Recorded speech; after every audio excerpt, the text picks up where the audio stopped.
Welcome back to Four Titles, One Truth, the podcast where we talk life beyond the uniform, fatherhood, legacy, leadership, and what it really means to be two black men who've seen it, lived it, and now get to talk about it. And today's topic, retirement. Yeah. Not the Jones getaway, dream vacations kind. We're talking about the one that happens after you decide to take the boots off after decades of military service. Yeah. And to be honest, it's not always a smooth transition. People think it's easy to walk away, but when you've worn that uniform that long, taking it off, it just hits differently. So today we're unpacking what we experienced before and after we retired, what we got right, what we didn't see coming, and what we tell anyone else getting ready to make that move. Yeah.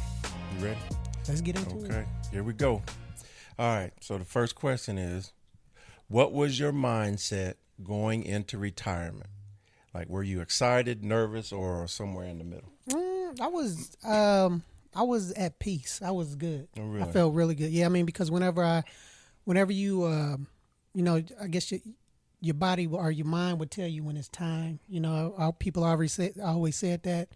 And when I finally decided to put my paperwork in, because I had talked to my wife and stuff already, and all of the things that I put forth, to the criteria that I put forth to say, okay, I can retire with a clean, clean mind, clean slate, where it had been done. So I was good. I felt good. So I was a little different. So my retirement was coming up after COVID. So not only had it just, given everything I had for the career, right? But I was the school sergeant major for transportation. And, I felt a new surge of energy to help through this crazy chaos that we're going through, right? And so when retirement was starting to come up, I talked to my wife, Nikki, and she was like, it's time, it's time. And so I knew that the 30-year mark was coming, but I was actually questioned about possibly moving to another job. I was going to ask, is it a mandatory or was it you decided? Well, if I didn't take that job, then it was mandatory, okay. Right? Because to extend past 30 years, you have to serve at different levels, right? And so I was still out there entertaining and to be honest, hoping. But then when Nikki said that it's time, it was still my decision to retire. Okay. But I wasn't 100% convinced that it was through. Does that make sense? Mm-hmm. I hear what you're saying. And so once I dropped my paperwork and once I finally got my head wrapped around that, forget the other jobs, possibilities, you've reached your limit, let's go. I was nervous. And then when I dropped it and when I knew that date was coming, I think I was fake ready. Okay. You know what I'm saying? Meaning fooling yourself. Because when people hear you drop that retirement, the first thing they say is congratulations, right? Mm-hmm. So you get in that role, that mode where you like, yeah, I'm about to be done with this, But in reality, I still wasn't 100% convinced that where I was, what I was going to do, and how I deal with retirement. Well, you've been doing it for so. I mean, because I was happy, and I was like, okay, but I still had that feeling too, where it was like, okay, what am I going to do? Am I finished? But because it's just, that's all I've known for the last 29 years. Yeah. So, and then the fact of what are you going to do afterwards? It's like, there's money out there for anybody that's done that long. Out there. Yep. Yeah. It's a lot of money. It don't matter what your rank was. I mean, well, I take that back. It doesn't matter you make the rank we're talking about, colonel and sergeant major. There's money where you can at least make close to or way more than what you made in the military. Yep. That's because of your experience, right? Yep. But the question I had in my mind was, do I want to dive back into something new and give all of my energy to it? Because I'll be honest with you, my marriage got better during COVID. You're spending a lot of time Absolutely. together. Yeah, we got to know each other, and it I wasn't sure if I was able to get out of the Army and then go back into a full flat, because I'm a competitive person. I'm a driven person. So if I got back into another job, it was going to be the same. You ain't want to get lost in Yeah. lost in it again. Exactly. Yep. And so that was my mindset when I retired on was I ready, and then what I was going to do afterwards. So here we are. Okay. All right. No, that's good. I understand. Say, okay, Tommy. How did you prepare for retirement mentally, emotionally, and financially? So financially, we were good, right? Because the Army has the 401k. Yep. And then I was making enough money to where I was financially sound. Credit score was well and beyond. So there was, and I knew that with retirement and also with disability, I was going to be okay if I did nothing. Right. Right. So financially locked in, that was never a concern for me. All right. Emotionally, it goes back to the previous question. It was excitement. It was nervousness of the unknown. All of the above. Yeah, it was all of that. And so mentally, I wasn't 100% confident going into retirement. No, was she retired already, or was she still on she active duty? retired. So she retired. Yeah, okay, so she retired before you. Yeah, she okay. retired 2 Couldn't years. remember. Okay. 2.5 years in front of me. Okay. Or before me. Yeah. So what about you? All right. Similarly, we did what we were supposed to do. You put away kids. We were fortunate enough to had a GI Bill that we were able to pass on to them. So we got them through school without, paying big grips. Yeah. So that piece we were fine. And Audra was, again, she was retired colonel also, and she retired in 2022. So we were good that way. And then she went back and got another job about 7 months after she retired. So it was like, okay.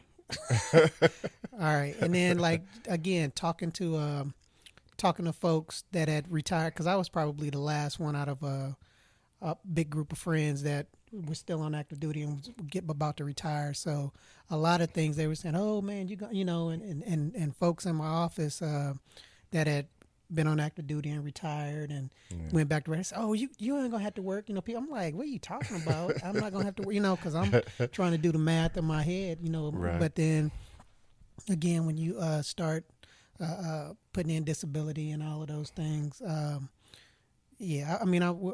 we're doing okay. Yeah. Doing all right. So my mindset was like, I didn't want to do anything because the biggest reason why I was retiring anyway was just from health reasons that was stemming from stress and other things like that. That it was just like, it's time for me to relax. step away from this, and just like let my mind rest a little bit. Right. So I was good. I was good. Mentally, when it came mentally and emotionally. Yep. Okay. So, how has your identity changed now that you're no longer in uniform? Besides the obvious. Yeah, it's the same. And, for me, I feel like I always, I think I always did a pretty good job of keeping my feet on the ground as far as my rank and all of that stuff. And when and my wife is anybody that knows my wife knows that she keeps my feet on the ground. Don't give me a chance. My friends don't. I tried to stay pretty. I tried to stay pretty level headed through the whole thing, through my whole career. So I don't think that it's changed, because I still get and I'm still getting phone calls just for. Which it's a good feeling as far as, because then I feel like, okay, I knew what I was talking about, I knew what I was doing, that people are going to call and ask for advice and things like that about things. So, but it's nice not being, it's nice being Mr. Taylor or Lance. On your own schedule. Yeah, and not, you can talk to folks without feeling like, okay, I ain't trying, look, you can still let me know what's going on without, just. So let the people know when you retire. I just retired in last year, in 2024. September of 2024 was my official retirement date. So I'm new to the game, and everybody, wet behind ears, a little wet behind the ears, but it's a great feeling. It is It is a great feeling, and to know that if I need to go back out and get a job, I could go out and get a job. I think without any problem, just because of the training, the time, the jobs, the places that I got to your skill set. got to work at prepared me for that, and I think it prepares a lot. I mean, if you take advantage of your different assignments and the different schoolings and things out there that we would look at and be like, why are we doing this? That these companies are paying big dollars to bring people in to train them on, that we were doing it on an annual basis, experience, that they want, that you have those skills, you had that skill set out there. So I only asked that question because we're in two different categories when it comes to retirement, to where I'm 4 years in, so I've had a chance to evolve into this retirement thing over a certain amount of time, and he has a different perspective. So I just wanted to point that out. Now, when I'm talking about retiring in the first two questions we asked, I'm talking about my mindset at that moment, like right before the moment of retirement, during that moment, and then right after, because I, once again, have had a chance to evolve. And so when this question is how my identity has changed now that I'm not in uniform, it's a little different for me, because I've always been more than sir, right?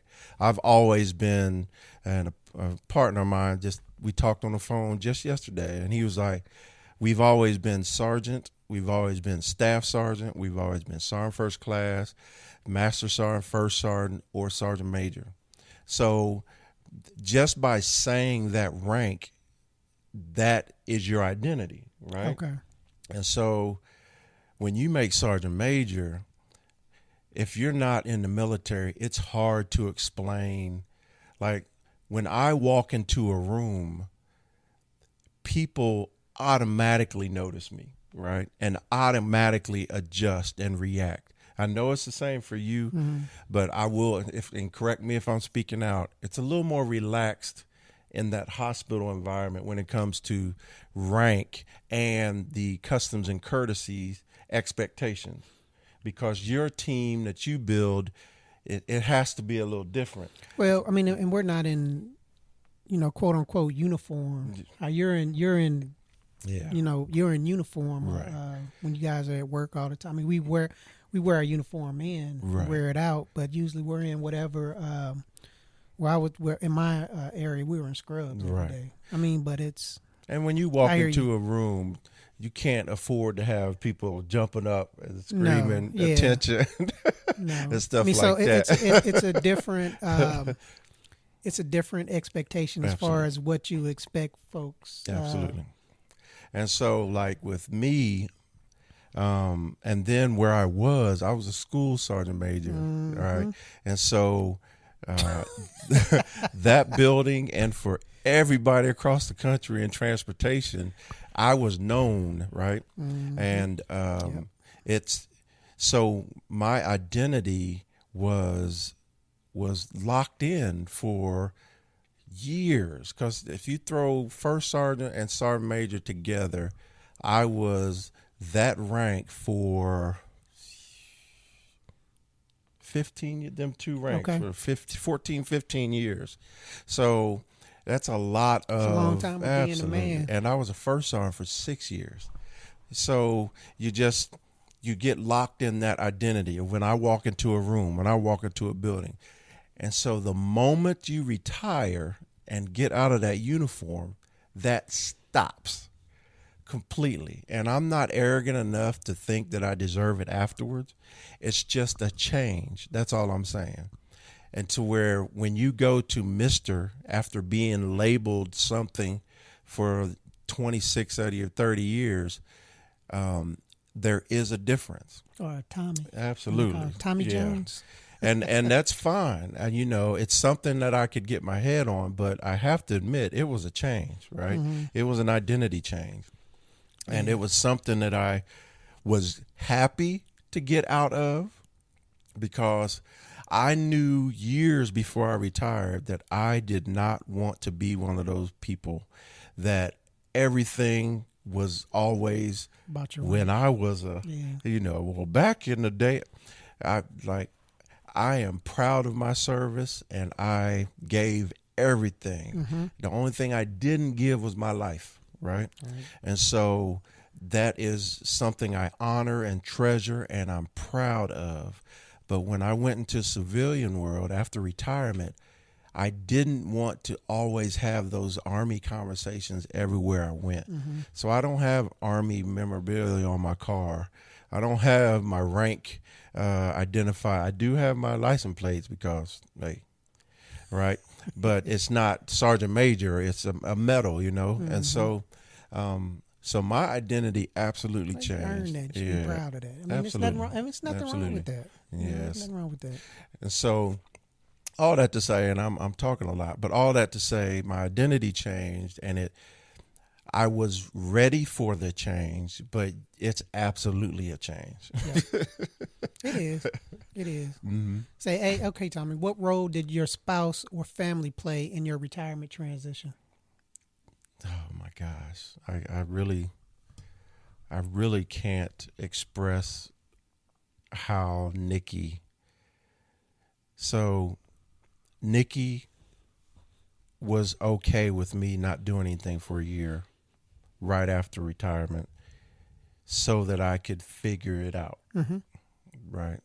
And having the ability to lean on somebody like that, and to where they have no expectation for you and allow you to basically adjust on your own, because, every morning I left my house with the intent on training soldiers, making mission. And so the first time you wake up, and that's not your responsibility, that is huge. 'Cause that means, what am I supposed to focus on? And once again, we had already agreed, because when she retired, I did the same thing. Take a year off with no expectations, with no nothing. You just sit down and you figure out what you want to do. And that's how she came up with the idea of wanting to be a travel agent and owning her own travel agency. And so during that time, I didn't expect her to wake up until 2:00 if she wanted to. And I absolutely made sure that I did nothing to make her feel like she owed me something. Okay. Does that make sense? Yep. And she did the same for me. And that's not something you can't really walk in expecting somebody to do exactly what you did for them. But anyway, and then depending on the time period between your retirement, you don't know what it could have changed. Whether it be financially or whatever. whatever. Yeah. And so Nikki, specifically, by her not being pushy and by her not being on me all the time, and then for me to be able to find my role, because what kept me occupied immediately was we had just moved into a new house. And so getting the house right is a daily duty no matter what. Yep. And just trying to figure out and get what you want. So that's where my mind was. But after about 6 months of being in the house and being retired, you start to run out of things to do. And then you got to start thinking about, what am I going to do? And then that's where I started to come into that conflict of my value to my family.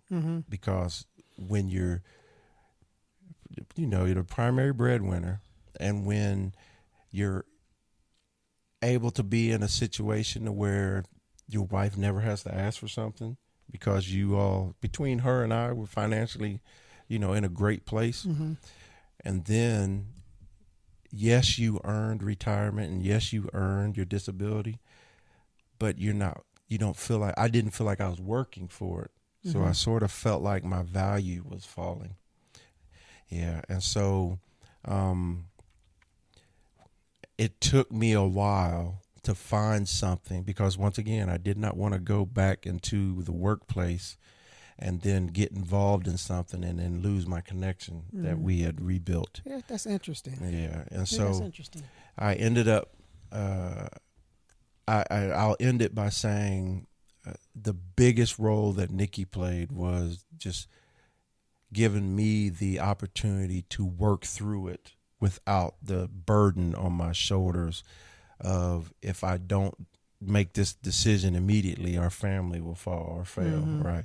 So that was it. And then the rest of my family and friends were, it's hard not to pat somebody on the back when you find out they're retiring, right? And so that was the support and the congratulations, that was in abundance. But the hard questions of, are you okay?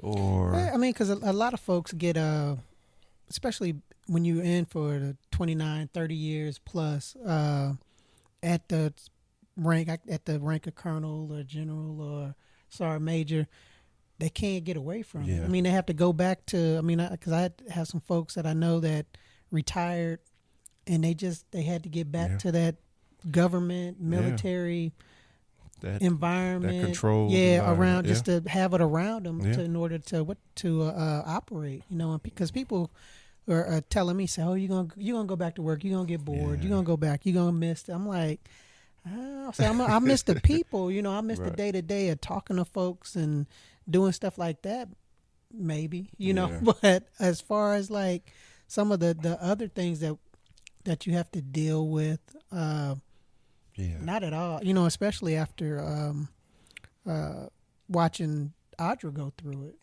Are you still good?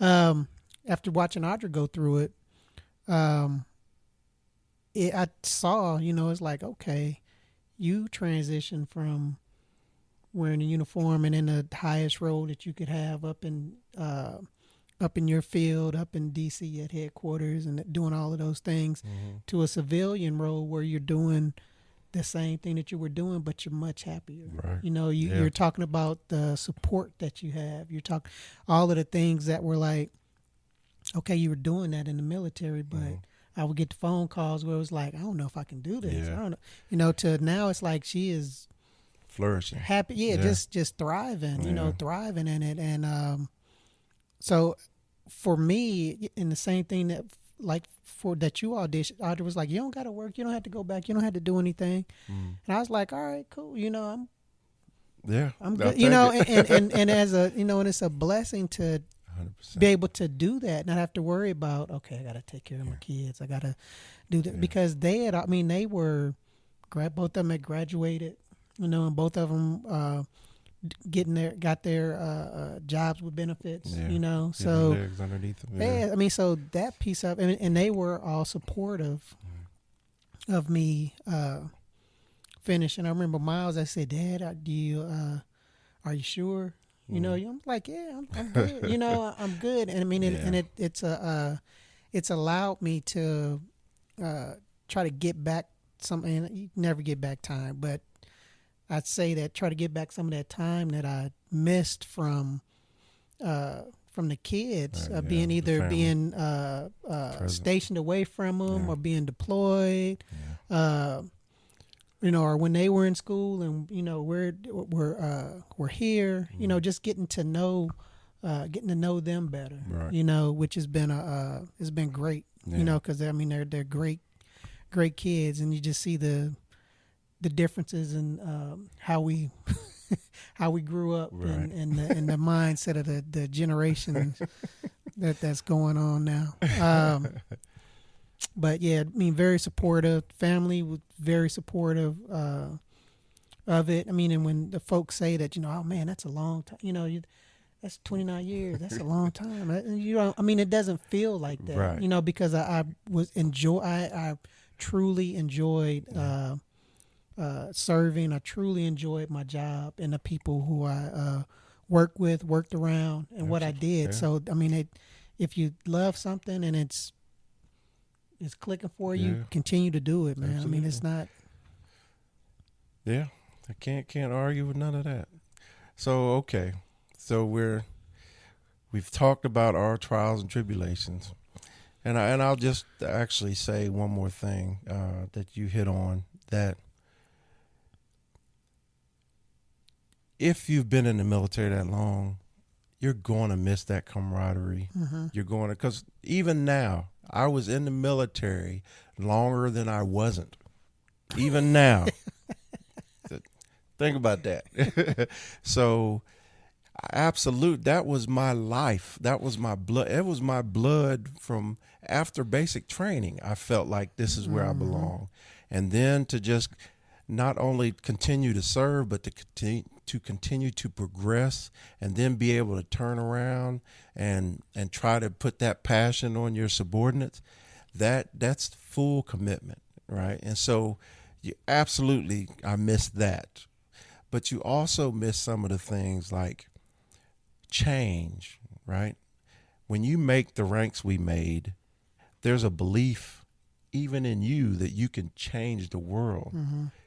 And the sad part is the only thing you can change is when you do an about face and the people behind you. Because what is the machine, whether it's where you are or the Army, that it one individual doesn't change that. And I'm not saying that sergeant majors and colonels don't have influence. I'm asking you to look into history. The Army is specifically, the military is a rolling machine that 12 o'clock is always going to come back to 12 o'clock. They repeat a lot of the same things. Yeah, I mean, and it's hard because you can make some huge changes, make a huge difference in a place that you're assigned to for the 3 years, 4 years, You're there. 2 years that you're there, and then the person that comes behind you And wash all doesn't doesn't follow up, or does changes something, or you're just like, why did they change that? So that's probably the big difference from being in a civilian position, where you can have people in a civilian position 10 years, 15 years, in the same spot, same place. And that's the difference. But they don't, a lot of, well, I shouldn't say, I don't want to offend anybody, but they don't get the that training that we had, that leadership training and experiences that we have. So I mean, so they're learning a lot of those things on the job. So maybe by their 7th or 8th year, they're what we were doing at 2 years at a spot. Just because we just were fortunate enough to experience, have the experience and allowed to learn that stuff at a younger. And it's what we were built Yes. to be. There's a difference, right? A civilian leader is not built to rotate every 2 years. No. Right? Well, people don't move like That's that. what I'm saying. Yeah, and we were like that. built that way. Yep. It's like, this is the first time since I joined when I was 19 that I No, I will remember my street address until I die. There are places I live, I can't remember the street address where I was. I So, can see it. but anyway, what advice would you give to someone about to retire from the military? I know that this is what y'all been waiting for. And other stuff has been like, why are they talking about this? But I can tell you, coming out of the medical arena, is your medical records, and you're looking to get your disability ratings and things like that. Mm-hmm. So I would say that nobody. I mean, I didn't know about this when I was younger, but it seems like it's overkill. But every 1 to 2 years, I would say get a printed copy of your medical records, because I can tell you, after being in for as long as the both of us were in, and you start trying to get a record of all of your medical records from when you first started, they went from paper, hard copy stuff to digital, and it gets cut. I mean, so it's like, I think 2004 or something like around that time, 2004, 2005, they started the digital piece. So when I was trying to get all of my, I was like, where are all of my records? Because they didn't transcribe everything. So it's like 3 assignments or 4 assignments. I didn't have, I was trying to track down stuff like that. So I would tell you now, or if you've been in where they were still doing hard copy, or you've been deployed, or you've been to places where they're not doing digital records and things like that, start trying to get a copies of those things, so that whenever you get ready to file for your disability and stuff, you have everything that they want, because you might think that you have an ailment or something, or it's like, oh, this will be worth some a good percentage. You'll be surprised at the things math that is a little different. Yeah, Disability you'll be math is a little different. So the more things you have documented, go in and get it doesn't matter. Go in and get it documented, so that it's in your medical record, so that it can get looked at whenever you start applying for your disability, for your VA disability claim. And now I know that you can put in, you can actually submit your paperwork for retirement 2 years now, 2 years in advance. So. Because I did mine in a year, because it's a lot of things that I don't know what you call it, don't take too much away, but it's a lot of things that you can, a lot of services out there that once you say, okay, I'm retiring, you can start looking into, and classes and things like that are very, there's some good classes, good resume, good job search. I mean, a lot of things that are out there that are afforded to you to prep you to get you ready to transition to the civilian sector. And Absolutely. the thing is that if you were like probably the both of us, it's like, I don't have time to go to this thing, to these things. I got a job, I got to work, I need to go do this. So instead of taking care of yourself, which a lot of us do, that we don't take care of ourselves, because we're taking care of the mission, our people, and then because when you get out, you're out. It's no going back. You're done. So it's like, if you know that it's coming up for you, and you'll know when it's time, start, take advantage of those programs and things that are out there, and all those services, because they're there, and those folks are willing and ready to help you. They love their jobs. They love what they're doing, and they're great. They do a really good job at it. Agreed. I think what else? Well, just the only thing I'd add to the medical part of it is, when we're at the level we were, and you all are, if you're that level, you're trained to not take care of yourself. You're trained to take care of yourself on your time. But when you're in these leadership positions, you realize your time is about this much, and then you dedicate that to your family. Yeah. So if your knee is bothering you, go get it checked out. All right. You don't have to, in my time, you don't have to accept the profile, but that doesn't mean that you didn't get diagnosed and get it documented. Right. And you don't have to, ignore your medical Yeah, injuries yep. or medical situations, because if you do, then you'll pay for it when it Yep. comes time to try to claim that That stuff. matter how little, how small you Yeah, think it is, go get it checked out. yeah. Because Yep. once you're older, those little things mount up. Yes, they do. Yeah. So my advice that I would give someone about to retire from the military, since we had a medical expert over here, um, I, my advice is a few things. First off, uh, when it's time for you to retire, the physical part of that is easy. The mental part is what you have to focus on. And what I mean by that is you have to detach so that you can focus, right? And so if you're about to retire, then you need to detach as soon as possible from your current job so that you can focus on your future outside of the military, right? That's the first piece of advice. And I know the Army plays with that. The Army Mm-hmm. plays with that.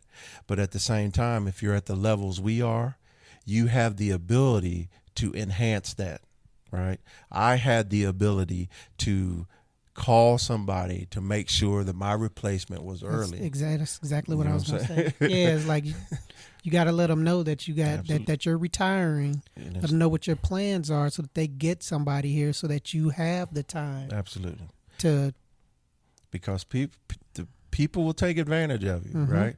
And the main reason that they take advantage of you is not because to slight you, but you're so competent, they're like, oh, they're good. They're good after the Army, Yep. after the military. So that's one thing. Another thing I would say, going back to the mental aspect of it, is when you know you're retiring and now that you have a 2-year window, start focusing on your family. Start focusing on your relationships with your family so that you can lean on them, but also so that they can empower you to have your vision clear when you're looking into your future, Yep. right? And a quick way I'll explain that is during COVID, Nikki and I got closer, right? And that closeness changed my vision. It honestly made me say, do I want to leave her and go back into this fight, even though it mean more money and make things easier? Or do I want to stay close and continue to grow that? So that's just my example. But focus on the family that you're going to be with in the future so that you can use them to keep you afloat and focused, as well as take that energy from them and just make Put the right things into decisions. perspective. Right, yeah. And then finally, without going into too much, I would say once you leave the military, there's nothing you can do to stop that drop from your importance, your daily operations, your focus on the mission, how much involved you are in the military. There's nothing you can do that's going to prevent a drop when you get out, because no matter, unless you're back in the military, you're not going to get that same, what do they call it, drinking the water from a fire hydrant. You're not going to get that same flow because nothing else is life or death like that. Right? There are a lot of things that people pretend are life and death, but there's nothing else in this world that keeps you focused 24/7 on, will this person die if I don't get them trained right? There's nothing else like that. So when you get out of military, there's going to be a drop. There's going to be a drop in your importance. There's going to be a drop in your mentality. There's going to be a drop in everything. So mentally prepare for that. And once again, use your network of friends and family to talk to them, because just like when you're serving, you're supposed to talk to your family so that they can get an idea of what you are and what you're doing. Well, when you retire, it's the same thing. They need to know your headspace. They need to know your thoughts so that they can be there to help you. And if they are, what you think they are, meaning they're for you like you're there for them, then that's the network you need to survive. Okay. And then your friends, don't lose contact with them, because the same way with me, most of my friends retired in my same window because, and he mentioned it before, Lance mentioned it before, you can't be friends with everybody when you're at certain levels. You're stuck to being friends with the people that are in your peer group. Yep. Yeah, and so just understand there's going to be a drop, and then identify those that you can rely on. Yep. And then whether you choose to go work in another job, whether you choose to work linked with the government, whether you choose not to do anything, it's up to you what you do.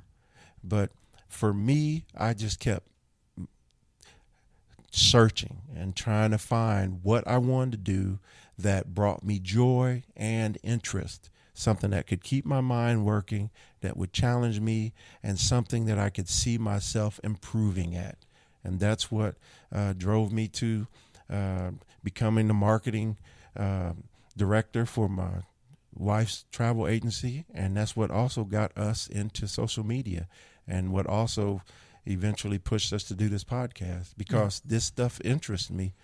And if I didn't have this, if I wouldn't have found this, I would still be in the same little lull I was after retirement. But I mean, and that's what exactly what Tommy was saying is planned. So it's what I used to tell a lot of guys whenever they were about to get out the army, weren't retiring, but get out the army, but to have a plan. You know, have a plan. It's the same thing with the with retirement. It's like, have a plan. If that plan is to, I'm gonna chill for a year, then that's your plan. You know, if it's to, I'm gonna look into doing some of these things, or some of your interests and different things that you were going back to work. I mean, just have a plan, and it makes it that much easier to execute. Yeah, but like Tyson said, everything, a plan works well till you get hit in the mouth. You get hit in the mouth. And retirement's getting hit in the mouth. Yeah, because there's no guarantee that that job that you are seeking is first going to hire you, but is it going to turn out to be what you thought it was going to be? It's contingencies. Have you some contingencies, because you might not get 100%. Exactly. You know, you might. It's a lot of things. So just immediately have you some contingencies. Exactly. But the thing is to enjoy it. Whenever you do retire, enjoy it. Yeah. Enjoy it. Celebrate it, because you did something that very few folks in our country actually do. Yeah, I mean, you were part of a group. Absolutely. You know, an organization that does great things. Yeah. And that was going to be the final thing I would say is, from both of us, once you go through that military service, it's your time to enjoy it. You know, enjoy retirement, because like he said, you earned it. So try to find things that bring you joy. Yeah. Even if it's like me, I was private for so long, right? But now I get on videos and telling stories about me with holes in my shoes and stuff like that. That's because I've always been silly. It's just, but with the military, that's a fine line I felt I had to draw. So just find something that brings you joy. Yep. And that's it. This is episode 3, retirement. The mindset shift after the uniform. We tried not to sugarcoat it, because it's tough for some people. And we wanted to make sure you understood that it wasn't roses. You can absolutely tell that it was different between him and I when it came to retirement. The advantage he had was, by the time I had met him, the sour taste was out of my mouth. So I had the ability to, I don't know how valuable it was, but I had the ability to give him my experience. I mean, it is. You had to talk to your friends. I Yeah. mean, you got friends, you got folks you got us. You can holler at us. Absolutely. Yeah, because we know people that know people. Yeah. But if we don't have the answer, we most definitely can direct you to where you need to go. Absolutely. So whether you've been in for 6 months, whether you're 6 months from retirement or 6 years into the game. Yeah. But I just, once again, thanks for listening to 4 Titles, 1 Truth. If this helped you or reminded you of someone you served with, share it with them. Because our intent on this is to help. Because the struggles we went through, we don't want people to go through that alone. So we got more real talk coming your way. So keep listening, stay tuned. Absolutely. And let's keep the conversation going. Thanks for joining us. Peace out, y'all.